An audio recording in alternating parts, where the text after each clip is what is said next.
पीक विमा भरलेल्या महाराष्ट्रामधील शेतकऱ्यांना मिळणार 18,900 रुपये हेक्टरी। शेतकऱ्यांच्या खात्यामध्ये आता निधी वितरण सुरू होत आहे। यादी आता जाहीर झाली आहे। आज टोटल महाराष्ट्रामधील 14 जिल्ह्यांमध्ये वितरण पार पडणार आहे। 14 जिल्ह्यांची यादी आता मुख्यमंत्री साहेबांनी सांगितली आहे। शेतकरी बांधवांनो, आज सर्व जिल्ह्यांमध्ये शेतकऱ्याला निधी वाटप होणार नाही। फक्त या 14 जिल्ह्यांमध्ये आज निधी वाटप केला जात आहे व पात्र शेतकऱ्यांच्याच खात्यामध्ये निधी जमा होत आहे। तर मग शेतकरी बांधवांनो, तुम्ही पात्रतेमध्ये बसत आहात का? पात्रता काय आहे ते लगेच जाणून घ्या। जर तुम्ही पात्रतेमध्ये बसत नसताल, जिल्ह्यांच्या यादीमध्ये तुमचं नाव नसेल, तर तुमच्या खात्यामध्ये कसल्याच प्रकारे निधी जमा होणार नाही व सोबतच तुम्हाला एक महत्त्वाचं काम देखील करून घ्यायचं आहे। ते केल्याशिवाय तुम्हाला पीक विमा भेटणार नाही। सरकारने सांगितल्याप्रमाणे आता शेतकऱ्यांच्या खात्यामध्ये 18,000 रुपयांच्या वरती हेक्टरी शेतकऱ्यांना आज मिळत आहे। तर मग शेतकरी बांधवांनो, आज कोणकोणत्या शेतकऱ्यांना पीक विमा मिळणार आहे, कोणकोणत्या जिल्ह्यामध्ये पीक विमा मिळणार आहे, सर्व काही अगदी एका मिनिटामध्ये पाहून घेऊया।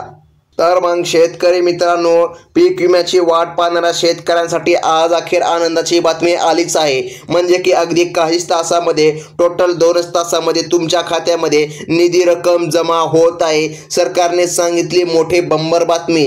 पीक विम्याचा पहिला टप्पा बँक खात्यामध्ये जमा झाल्यानंतर आता दुसरा टप्पा कधी मिळणार याकडे सर्व शेतकऱ्यांकडे आता लक्ष वेधले आहे। सरकारने घेतलेल्या एका बैठकीमध्ये शेतकऱ्यांसाठी महत्त्वाचा निर्णय आता अखेर जाहीर करण्यात आला आहे। यामुळे पीक विम्याचा दुसरा टप्पा थेट शेतकऱ्यांच्या बँक खात्यामध्ये आता जमा करण्यात येत आहे। त्यामुळे शेतकऱ्यांना आता मोठा दिलासा मिळत आहे। सरकारच्या माध्यमातून आज अखेर शेतकऱ्यांच्या खात्यामध्ये निधी रक्कम जमा केली जात आहे। तर मग शेतकरी बांधवांनो, बघा, बऱ्याच दिवसाची तुमची प्रतीक्षा आता अखेर संपलेली आहे। म्हणजे की बघा, सध्या वितरित होत असलेला पीक विमा 2023 ते 2025 या 3 वर्षांचा पीक विमा आहे।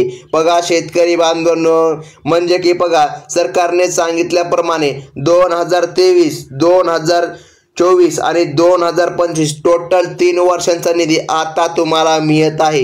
बघा शेतकरी बांधवांनो, वर्षांमधील खरीप आणि रब्बी दोन्ही हंगामाचा पीक विमा आता सरकारने जाहीर केला आहे। यादी आता जाहीर केली आहे। दोन्ही पीक विमे तुम्हाला एकत्रितपणे आता दिले जात आहे। हा पीक विमा राज्य सरकारने विमा कंपन्यांना दिला होता, परंतु तो थेट आता शेतकऱ्यांच्या खात्यामध्ये येणार आहे। मागच्या वेळेस तो शेतकऱ्याला भेटला नव्हता, बऱ्याचशा अडचणी आल्या होत्या। आता सरकारने थेट शेतकऱ्यांच्या खात्यामध्ये पीक विमा जमा करण्याची प्रक्रिया सुरू केली आहे। तर मग शेतकरी बांधवांनो, तुम्ही पात्र आहात की नाही लगेच जिल्ह्यांची यादी चेक करून घ्या। जर तुम्ही पात्रतेमध्ये असाल तर तुम्हाला निधी नक्कीच मिळणार आहे। पीक विमा पोर्टलवर ज्या शेतकऱ्यांचे स्टेटस 0 दाखवत आहे, आता भरपूर शेतकऱ्यांचा एक प्रश्न आहे, आमचे स्टेटस 0 दाखवत आहे, एलडब्ल्यूएस 0 दाखवत आहे, तर मग आम्हाला अशा परिस्थितीमध्ये पीक विमा मिळेल का? तर हो, तुमचं एलडब्ल्यूएस 0 जरी दाखवत असेल तरी देखील तुम्ही पात्र राहणार आहात। अशा पात्र शेतकऱ्याला दुसरा टप्पा पीक विम्याचा मिळणार आहे।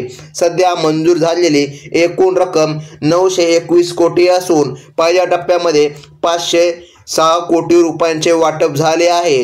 तरी देखील अजून शेतकऱ्याला दुसरा टप्पा मिळाला नाही। दुसरा टप्पा 415 कोटी रुपयांचा फक्त आजसाठीच वितरित केला जाणार आहे। उद्यासाठी वेगळा टप्पा वितरित केला जाणार आहे।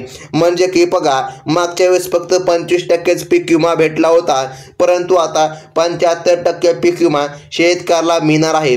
आज फक्त 14 जिल्ह्यांमध्ये वितरण पार पडणार आहे आणि 14 जिल्ह्यांसाठी 415 कोटी रुपयांचा निधी आता सरकारने मंजूर करून दिलेला आहे। तर मग शेतकरी बांधवांनो, जे शेतकरी बांधव अजून पीक विम्यापासून वंचित आहेत त्यांनी आता कसलीच काळजी करण्याची गरज पडणार नाही, कारण की दुसऱ्या टप्प्यामध्ये 415 कोटी रुपयांचा निधी 14 जिल्ह्यांसाठी मंजूर झाला आहे आणि 14 जिल्ह्यामध्ये वाटप होत आहे. ज्या शेतकऱ्यांचा पीक विमा मंजूर आहे पण अजून त्यांना पीक विमा भेटलाच नाही अशा शेतकऱ्यांच्या खात्यामध्ये आता निधी जमा केला जात आहे. आता सर्वात महत्त्वाचं म्हणजे की जाणून घ्या शेतकरी बांधवांनो, सरकारने सांगितलं आहे ई-KYC पूर्ण करावी. आता बघा, आपण हमखास सांगत आलेलो आहोत की शेतकऱ्यांची ई-KYC आधार सीडिंग पूर्ण पाहिजे तर शेतकऱ्यांच्या खात्यामध्ये निधी जमा होईल, अन्यथा तुम्हाला निधी मिळणार नाही. ई-KYC असेल तरच पात्र शेतकऱ्यांच्या खात्यात रक्कम जमा होईल. 2023 पासून थकीत असलेला पीक विमा आता अगदी 2 तासांमध्ये तुमच्या खात्यामध्ये जमा होत आहे. ही सर्वात मोठी बातमी तुम्हाला आता पाहायला मिळत आहे. तर मग शेतकरी बांधवांनो, कोणकोणत्या जिल्ह्यांमध्ये हा निधी जमा केला जात आहे ते देखील पाहून घेऊया. सरकारने आता अधिकृत अशी यादी जाहीर केली आहे. जर यादीमध्ये तुमचं नाव असेल तरच तुम्हाला या ठिकाणी पीक विमा भेटणार आहे. तर बघा, सरकारने सांगितल्याप्रमाणे या ठिकाणी कोकण विभागातील ठाणे, पालघर, रायगड, बघा जर तुम्ही पालघर आणि रायगडमधील असाल तर तुमच्यासाठी सर्वात मोठी न्यूज आता आली आहे, म्हणजे की शेतकऱ्यांच्या खात्यामध्ये आता निधी जमा होत आहे. त्यानंतर रत्नागिरी आणि सिंधुदुर्ग, बघा सिंधुदुर्ग जिल्ह्यामध्ये पण सरकारच्या माध्यमातून आता निधी मिळत आहे. बघा शेतकरी बांधवांनो, सरकारने सांगितल्याप्रमाणे ही जिल्ह्यांची यादी आज आली आहे आणि त्याचसोबत सरकारने आणखीन एक महत्त्वाची घोषणा केली आहे. फक्त पात्र बँकेमध्येच हा निधी जमा होणार आहे. म्हणजे की बघा, जिल्ह्याच्या यादीमध्ये नाव जरी आले तरी पण बँकांच्या यादीमध्ये शेतकऱ्यांचे नाव आले पाहिजे तर शेतकऱ्याला निधी मिळणार, अन्यथा शेतकरी वंचित पण राहू शकतात. आता कोणकोणत्या बँकांमध्ये निधी येणार आहे ते देखील पाहून घेऊया, परंतु त्या अगोदर जिल्ह्यांची यादी एकदा संपूर्ण पाहून घेऊया. बघा शेतकरी बांधवांनो, पुणे विभागामध्ये बघा सोलापूर, सातारा, सांगली आणि कोल्हापूर या जिल्ह्यांमध्ये पण वितरण प्रक्रिया पार पडत आहे. आज शेतकऱ्यांच्या खात्यामध्ये निधी जमा होत आहे. सरकारने सांगितल्याप्रमाणे नाशिक विभागामधील नाशिक, धुळे, जळगाव, अहमदनगर आणि नंदुरबार जिल्ह्यांमध्ये आज या ठिकाणी निधी जमा होण्यास सुरुवात करण्यात आली आहे. म्हणजे की शेतकरी बांधवांनो, आता कसलीच काळजी किंवा चिंता करण्याची गरज पडणार नाही, कारण की सरकारने सांगितल्याप्रमाणे आज शेतकऱ्यांच्या खात्यामध्ये निधी रक्कम जमा होत आहे. तर मग ज्या शेतकऱ्यांचा पीक विमा मंजूर झाला आहे त्यांनी कोणतीही चिंता करू नये, कारण त्यांच्या खात्यामध्ये पीक विमा येणारच आहे. फक्त पात्र बँकांच्या यादीमध्ये तुमचे नाव आले पाहिजे. बघा, जर तुमचा पीक विमा मंजूर असूनही तुम्हाला पैसे मिळाले नसतील तर सरकारने दुसऱ्या टप्प्यामध्ये फक्त आजसाठी 415 कोटी रुपयांचे वाटप आता सुरू केले आहे. तुम्हाला फक्त एक छोटेसे काम करून घ्यायचं आहे, ते म्हणजे की ई-KYC. बघा, ई-KYC प्रक्रिया तुम्ही जर पूर्ण केली असेल, तुम्ही जर फार्मर आयडी कार्ड काढले असेल तर तुमच्या खात्यामध्ये निधी येणार आहे. आता सर्वात महत्त्वाचं म्हणजे कोणकोणत्या बँकांमध्ये हा निधी जमा होतोय तर ते पाहून घेऊया. तर सरकारने सांगितलेल्या बँकांची यादी सरकारने आता जाहीर केलेली आहे.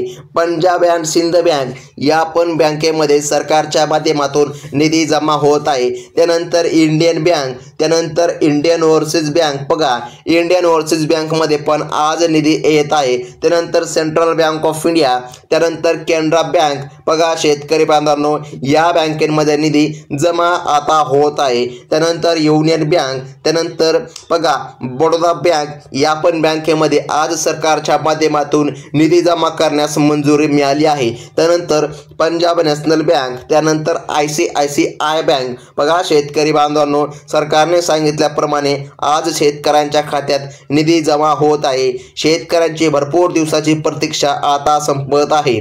HDFC बँकेमध्ये पण हा निधी जमा होतोय. त्यानंतर कोटक महिंद्रा बँक, जिल्हा सहकारी बँक, बघा, आणि महाराष्ट्र बँकेमध्ये पण हा निधी येत आहे, बँक ऑफ इंडियामध्ये पण हा निधी मिळत आहे, स्टेट बँक ऑफ इंडियामध्ये पण सरकारच्या माध्यमातून निधी आता मिळत आहे आणि पोस्ट पेमेंट बँकमध्ये पण निधी मिळत आहे. बघा शेतकरी बांधवांनो, आता ज्या काय 2 याद्या आपण पाहिल्या आहे, या 2 याद्यामध्ये बँकांच्या यादीमध्ये व जिल्ह्यांच्या यादीमध्ये जर तुमचे नाव आले असेल तर आज सरकारच्या माध्यमातून तुमच्या खात्यामध्ये निधी रक्कम जमा होत आहे.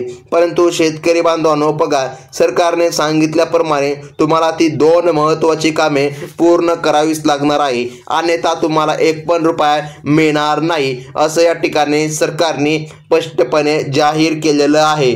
तर मग कसल्याच प्रकारे अफवांवर विश्वास ठेवू नका. बऱ्याच दिवसापासून ज्या काय अफवा सुटल्या होत्या, निधी आज येणार, उद्या येणार, परवा येणार, परंतु शेतकऱ्यांच्या खात्यामध्ये कसल्याच प्रकारे निधी जमा झाला नव्हता. तर मग आज शासनाच्या माध्यमातून टोटल 20,000 रुपये हेक्टरी ते 19,000 रुपये हेक्टरी असा निधी आज मिळत आहे. तर मग शेतकरी बांधवांनो, ही होती आताची सर्वात महत्त्वाची बातमी. धन्यवाद.